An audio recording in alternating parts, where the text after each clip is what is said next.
Hello food lovers, welcome back to our channel. నేను మీ రాణి Eramsetti. Friends, ఈరోజు recipe వచ్చేసి Dasara special recipe అండి. పండుగ స్పెషల్ రెసిపీ పూర్ణం బూరెలు, శనగపప్పు పూర్ణం బూరెలు. ఎప్పుడు ఒకేలా కాకుండా చాలా రుచిగా డిఫరెంట్ ప్రాసెస్తో చేసి చూడండి. కొత్తగా వంట నేర్చుకునే పిల్లలు కూడా పూర్ణాలు చేసుకోవాలి అంటే అస్సలు భయపడకుండా సింపుల్గా చేసేసుకోవచ్చు. ఆ ప్రాసెస్ అంతా చూద్దాం. వీడియోని స్కిప్ చేయకుండా లాస్ట్ వరకు చూడండి. ముందుగా ఒక గిన్నె నిండా మినపప్పును తీసుకుని ఒక గిన్నెలోకి వేసుకోండి. అలాగే అదే కప్పుతో రేషన్ బియ్యం తీసుకుని వేరొక గిన్నెలో వేసుకోండి. రెండిట్లో కూడా వాటర్ పోసి పప్పుని బియ్యాన్ని కూడా నానబెట్టి పెట్టుకోవాలండి. పొట్టు మినపప్పు అయితే 2 గంటల వరకు నానబెట్టి పెట్టుకోండి. గుళ్ళు మినపప్పు అయితే కొంచెం తొందరగానే నానిపోతుంది కదా. బాగా నానిన తర్వాత, బాగా కడిగిన తర్వాత చూపిస్తానండి. మీరు ఏ కప్పుతో మినపప్పు కొలిచి తీసుకుంటే అదే కప్పుతో బియ్యం కూడా సమానం కొలతలతో తీసుకోవాలి. అప్పుడే పూర్ణాలు అనేవి పొంగుతూ టేస్టీగా వస్తాయి. 2 రోజులైనా కూడా సాఫ్ట్గా టేస్టీగా ఉంటాయండి. బియ్యం అనేవి ఎక్కువగా వేశారంటే పూర్ణాలు గట్టిగా వచ్చేస్తాయి. మూత పెట్టి పెట్టుకున్నాం కదా. ఇప్పుడు వేరొక గిన్నెని తీసుకుని మనం మినపప్పు కొలుచుకున్న కప్పుతోనే పచ్చిశనగపప్పు కూడా కొలిచి ఒక గిన్నెలోకి వేసి వాటర్ పోసి మూత పెట్టి 1 గంట వరకు శనగపప్పును కూడా నానబెట్టండి. ఈలోపుగా మనం మినపప్పుని బియ్యాన్ని శుభ్రంగా కడిగిన తర్వాత వాటర్ అన్నీ తీసేసి మిక్సీ జార్లోకి వేసి రుబ్బుకోవాలండి. ముందుగా మనం మినపప్పుని రుబ్బుకోవాలి, తర్వాత బియ్యం రుబ్బుకోవాలి. 2 విడివిడిగా రుబ్బుకున్నప్పుడే పూర్ణాలకు టేస్ట్ అనేది చాలా బాగా వస్తుంది. వాటర్ అన్నీ తీసేసి మినపప్పును వేసుకున్నాం కదా. ఇప్పుడు నేను చూపించిన విధంగా 2-3 టేబుల్ స్పూన్లు వాటర్ మాత్రమే పోసి పిండిని చాలా సాఫ్ట్గా మెత్తగా రుబ్బుకోండి. మినపప్పులో పలుకులు అనేవి ఏమీ రాకుండా చాలా మెత్తగా గ్రైండ్ చేసుకుంటే పిండి అనేది సాఫ్ట్గా వస్తుందండి. గ్రైండ్ చేసుకున్న పిండి అంతా కూడా ఒక గిన్నెలోకి వేసుకోండి. ఇదే మిక్సీ జార్లోకి కడిగి పెట్టుకుని వాటర్ అన్నీ తీసేసిన బియ్యం కూడా వేసుకుని బియ్యాన్ని కూడా బాగా గ్రైండ్ చేద్దాం. నేను చూపించిన విధంగా మాత్రమే కొంచెంగా వాటర్ని యాడ్ చేయండి. వాటర్ అనేవి ఎక్కువగా పోసామంటే పూర్ణాల పిండి అనేది మరీ జారుగా వచ్చేస్తుంది. పూర్ణాలకి పై పిండి అనేది కరెక్ట్గా అంటుకోదండి, మరీ పలుచగా వచ్చేస్తాయి. ఇలా నేను చూపించిన విధంగా గట్టిగా గ్రైండ్ చేసుకోండి. ఇప్పుడు బియ్యపిండి కూడా మినప్పిండి వేసుకున్న గిన్నెలోకి వేసేసుకుని మినప్పిండి బియ్యపిండి మొత్తం అంతా కూడా బాగా కలిసేంత వరకు గరిటెతో పిండిని కలపండి. ఫ్రెండ్స్, ఛానల్ని ఫస్ట్ టైం వాచ్ చేస్తున్న వారైతే రన్ అవుతున్న వీడియో కింద రెడ్ కలర్లో సబ్స్క్రైబ్ ఆప్షన్ ఉంటుంది కదండి, దానిని టచ్ చేసి ఏఎల్ఎల్ ఆల్ అనే బెల్ ఐకాన్ని కూడా యాక్టివేట్ చేయండి. నేను పెట్టబోయే రెసిపీస్ అన్నీ కూడా మీ ఫోన్కి నోటిఫికేషన్కి వస్తాయండి. డైలీ ఓపెన్ చేసి రెసిపీస్ని మీరు కూడా ట్రై చేసి ఫ్యామిలీకి సర్వ్ చేయండి. పిండి అనేది బాగా కలిసింది కదండి. పిండిలో వేలు అనేది మనం ముంచి చూసినట్లయితే పిండి జారిపోకుండా వేలికి అంటుకుని ఉన్నట్లయితే పిండి అనేది కన్సిస్టెన్సీ కరెక్ట్గా ఉన్నట్లేనండి.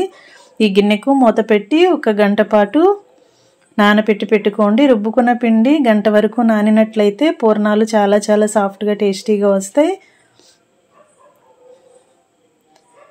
మినప్పిండిని మూత పెట్టుకున్నాం కదా. ఇప్పుడు గంట తర్వాత పచ్చిశనగపప్పుని చూసినట్లయితే పచ్చిశనగపప్పు బాగా నాని ఉంటుంది. దీనిని 2-3 సార్లు వాటర్తో బాగా కడిగిన తర్వాత చూపిస్తున్నాను. ఈ నానిన పప్పు అంతా కూడా కుక్కర్లోకి వేసుకుందాం.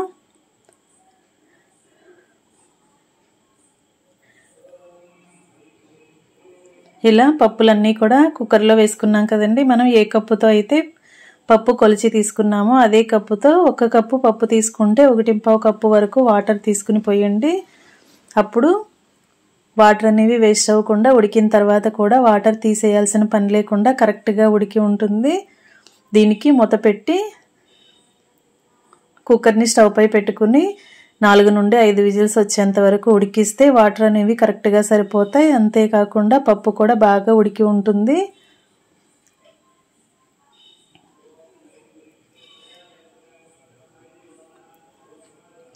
బాగా ఉడికిన తర్వాత కుక్కర్కి ఉన్న ప్రెషర్ అంతా పోయిన తర్వాత మూత తీసి పప్పును ఒకసారి చూసుకున్నట్లయితే మనం తీసుకున్న వాటర్ క్వాంటిటీ కరెక్ట్గా సరిపోయింది. అలాగే పప్పు కూడా బాగా ఉడికిందండి. ఈ విధంగా ఉడికిన తర్వాత పప్పు గుత్తితో కానీ మ్యాషర్తో కానీ పప్పుని బాగా మెదిపి తీసుకోండి.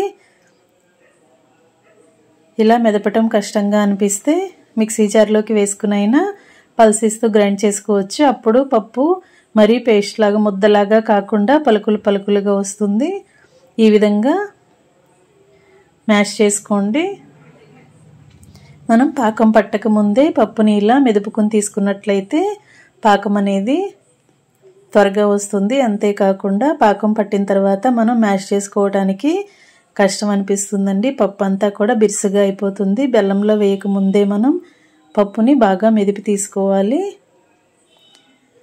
పప్పు నలిగిన తర్వాత స్టవ్ ఆన్ చేసి కళాయి పెట్టుకుని మనం ఏ కప్పుతో అయితే శనగపప్పు తీసుకున్నామో అదే కప్పుతో 1 కప్పు పప్పు తీసుకుంటే 1 కప్పు వరకు బెల్లం తురుము తీసుకోండి. స్వీట్ ఎక్కువగా ఇష్టపడేవారు మరొక 1/2 కప్పు అయినా బెల్లం తీసుకోవచ్చు.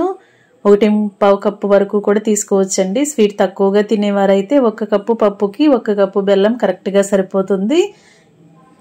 బెల్లం తురుమంతా కూడా కళాయిలో వేసుకుని 2 టేబుల్ స్పూన్లు వాటర్ పోసి బెల్లం గడ్డలు అనేవి ఏమీ లేకుండా కరగటం స్టార్ట్ అయ్యేంత వరకు ఉడికించండి.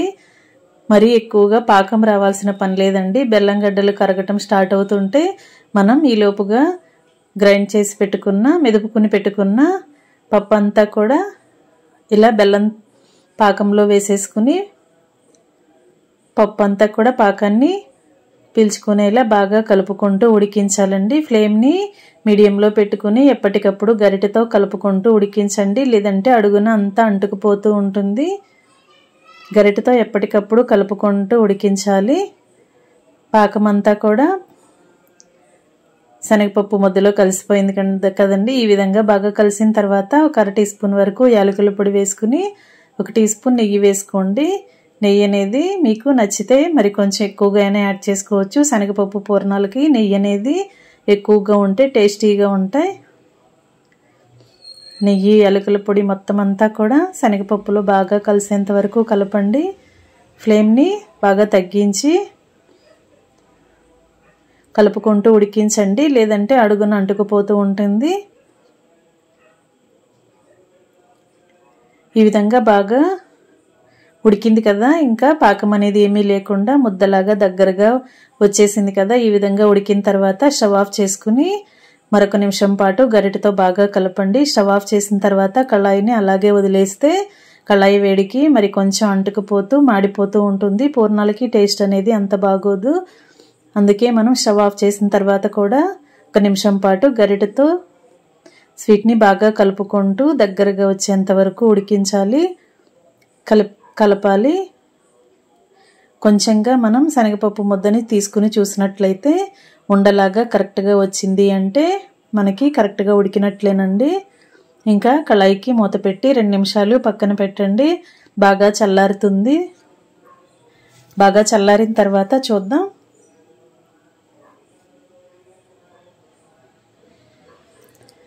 బాగా చల్లారిన తర్వాత చూపిస్తున్నానండి. ఈ విధంగా బాగా చల్లారింది కదా. ఇప్పుడు ఒక గిన్నెలోకి 2 టేబుల్ స్పూన్లు నెయ్యిని దగ్గర పెట్టుకోండి. కరిగించిన నెయ్యిని తీసుకుని 1 కప్పులో వేసుకుని పక్కన పెట్టుకున్నట్లయితే మనం పూర్ణం బాల్ చేసుకునేటప్పుడు ఎప్పటికప్పుడు వేళ్ళకి నెయ్యిని అప్లై చేసుకుంటూ మనం పూర్ణం ఉండని చేసుకున్నామంటే పూర్ణాలు అనేవి చాలా చాలా టేస్టీగా వస్తాయి. అంతేకాకుండా ఎప్పుడు శనగపప్పు పూర్ణాలని ఎప్పుడు ఒకే టేస్ట్తో చేస్తూ ఉంటాం కదా. టేస్ట్ అనేది మరింత ఎక్కువ అయ్యేలా 2 టేబుల్ స్పూన్లు తెల్ల నువ్వులు తీసుకుని ఒక ప్లేట్లోకి వేసుకోండి. ఇప్పుడు వేళ్ళకి నెయ్యిని అప్లై చేసుకుంటూ ఉడికించిన స్వీట్ని కొంచెంగా తీసుకుని చిన్న బాల్ లాగా చేసుకుని నేను చూపించిన విధంగా నువ్వులపై అద్దుతూ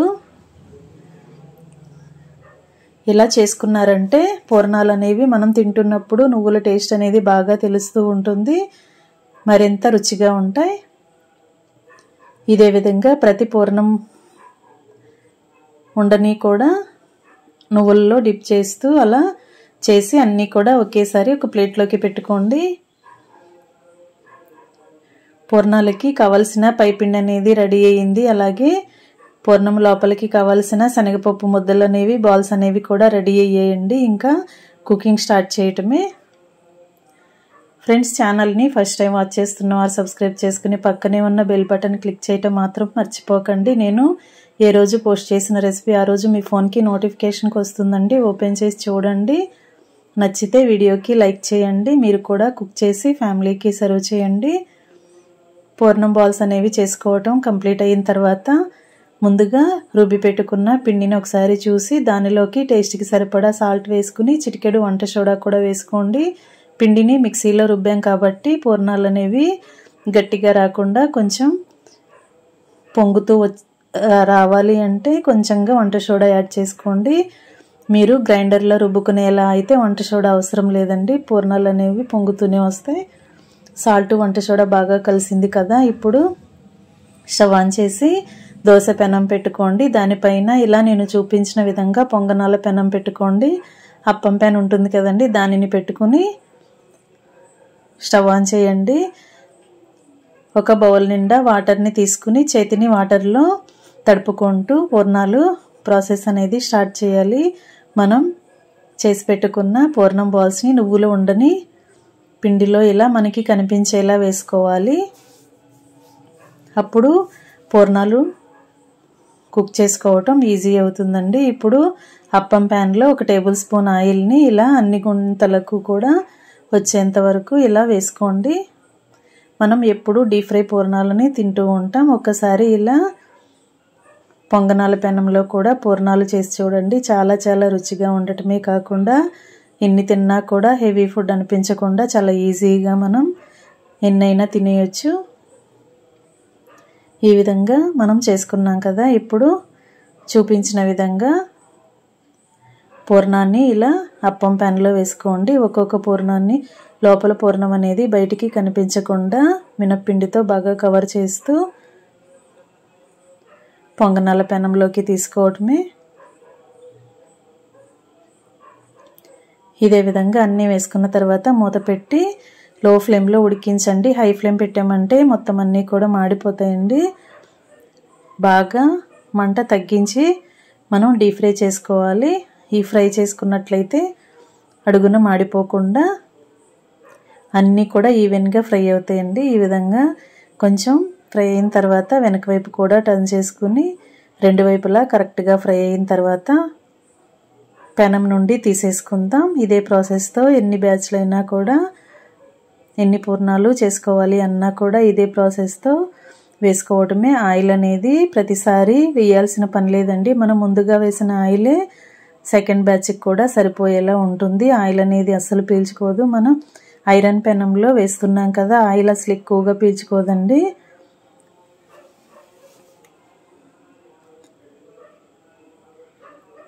మధ్యలో కొంచెంగా ఆయిల్ని అప్లై చేసుకుంటూ ఫ్రై చేయండి.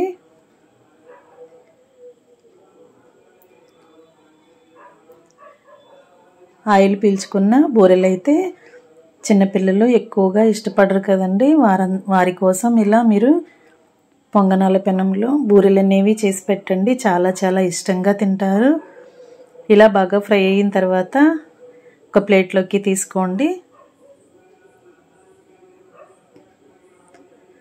మనం వేసిన ఆయిల్ అంతా కూడా అడుగున కనిపిస్తూ ఉంది కదండి. మరలా సెకండ్ టైం వేయాల్సినప్పుడు ఆయిల్ అనేది వేసుకోవాల్సిన పని లేకుండానే అదే ఆయిల్తో మనం మరలా ఫ్రై చేసుకోవచ్చు.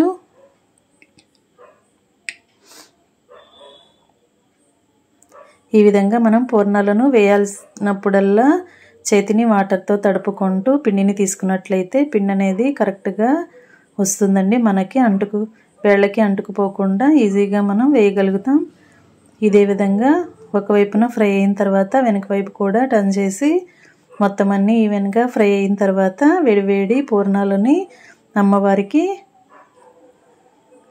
నైవేద్యంగా పెట్టుకోవచ్చు. అలాగే ఎప్పుడు బూరెలు తినాలి అనిపించినా కూడా అప్పటికప్పుడే చేసుకోవచ్చండి. చాలా చాలా టేస్టీగా ఉంటాయి.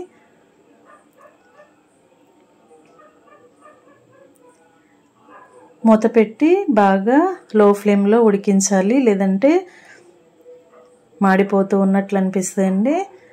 ఈ విధంగా బాగా ఫ్రై అయిన తర్వాత ఆయిల్ నుండి తీసేయండి. కళాయి నుంచి అప్పం ప్యాన్ నుండి తీసేసి ప్లేట్లోకి తీసేసుకోండి. శనగపప్పు బూరెలు రెడీ అయిపోయాయండి. ఎప్పుడూ చేసుకునేలా కాకుండా మరింత రుచిగా మరింత సింపుల్ ప్రాసెస్తో మరింత తక్కువ టైంలోనే మనం బూరెలు అనేవి చేసుకున్నాం కదా. వంట రాని వారు కూడా ఈజీగా చేసేయచ్చు. కొత్తగా పెళ్ళైన పిల్లలు కూడా పూర్ణాలు ఆయిల్లో వేయాలంటే భయపడుతూ ఉంటారు, చిటపట్లాడుతూ ఉంటాయి కదా. అలాంటి భయం అనేది లేకుండా సింపుల్గా పొంగనాల పెనంతో పూర్ణాలు అనేవి చేసుకోవచ్చు. రెసిపీ నచ్చినట్లయితే మీరు కూడా ట్రై చేయండి. వీడియోకి లైక్ చేసి ఛానల్ని సబ్స్క్రైబ్ చేసుకోండి. పక్కనే ఉన్న బెల్ బటన్ క్లిక్ చేయడం మాత్రం మర్చిపోకండి. మరొక రెసిపీతో మళ్ళీ కలుద్దాం. Thanks for watching. నేను మీ రాణి ఎర్రంశెట్టి.